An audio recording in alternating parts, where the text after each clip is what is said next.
Wamejifunga wenyewe kwa vinywa vyao. Isaya ameanza kutabiri, anasema malango yenu yatakuwa wazi daima. Malango yenu yatakuwa wazi daima. Hajasema itaingia laana pale. Hajasema itaingia magonjwa hapo. Huyu ni nabii huyu. Anatabiri habari ya nini? Ya malango yako kuwa wazi. Sio kwa ajili ya wachawi, ni kwa ajili ya baraka yako. Isaya 60:11. Iseme hiyo kama ipata. Malango yako nayo yatakuwa wazi daima. Hayatafungwa mchana wala usiku ili watu wapate kukuletea utajiri wa mataifa na wafalme wao wakiongozwa pamoja nao. Haleluya. Amen. Sasa kumbe tunaanza kujifunza kitu. Kuna wakati unaweza ukawa na malango yaliyofungwa na umeokoka,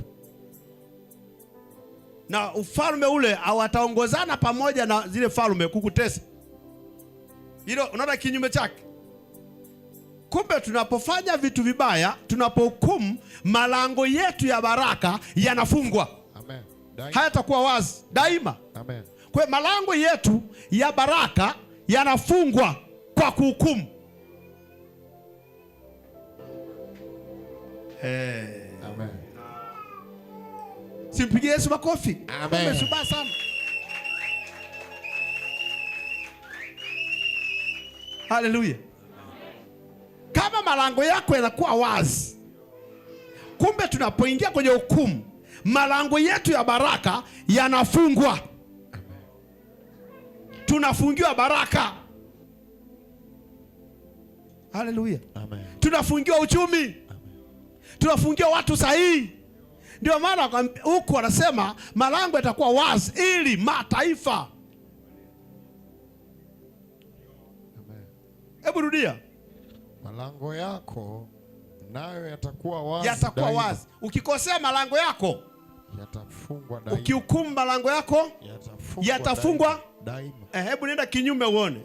Malango yako unapokosea yatakuwa, malango yako nayo ukikosea hayatakuwa wazi daima. Kinyume. Ili watu wasipate kuletea utajiri wa mataifa. Unaona kinyume chake hicho. Huku tukiishi huku kwenye hii neema, huku neema ya Kristo, hatutafunga malango kwa kusema vibaya. Amen. Kwa kusema maneno mabaya. Amen. Kwa kuhukumu watu wengine. Amen. Kwa kusema habari ya injili ya watu wengine. Amen. Kusema makanisa mengine. Amen. Malango yetu yatakuwa wazi kwa sababu tunawapenda watu wengine na kuona watu wengine ni bora kuliko sisi. Amen. Kumbuka wale wafalme wanaambiwa, na wafalme watafanya nini? Na wafalme wao wakiongozwa pamoja nao kwenye kuleta nini? Utajiri. Sasa hebu nenda kinyume au mafalme. Sasa twende kwenye mafalme ya giza. Malango yako hayatakuwa wazi kwenye falme huko. Sasa kwenye kuhukumu watu, kinyume chake, malango yako hayatakuwa wazi daima. Lakini ili watu wasikuletee utajiri wa mataifa. Alafu hawa mafalme yote ya giza yataambatana, yataongozana kwako kukuletea magonjwa na mateso, laana. Ukija huku usipohukumu, malango yako yatakuwa wazi daima. Amen. Mungu atusaidie. Mungu atusaidie. Amen. Tuelewe neema, tuishi neema. Amen. Malango yetu yatakuwa wazi daima. Yatakuwa wazi daima. Hayatafungwa na adui yetu, wala hatujifunga kwa vinywa vyetu. Vinywa vyako, kinywa chako ndicho kilichokufunga wewe. Umejifunga mwenyewe. Ongezea hofu sasa. Kinywa chako ongeza hofu. Yesu. Haleluya. Amen. Haleluya. Amen. Sasa usiyafunge malango. Amen. Kwa kinywa chako hicho. Amen. Yawe wazi daima kwa neema ya Kristo unayoishi kuanzia leo. Amen. Kuanzia sasa. Amen. Mungu akubariki sana. Mungu awabariki sana. Amen. Simama hapo ulipo.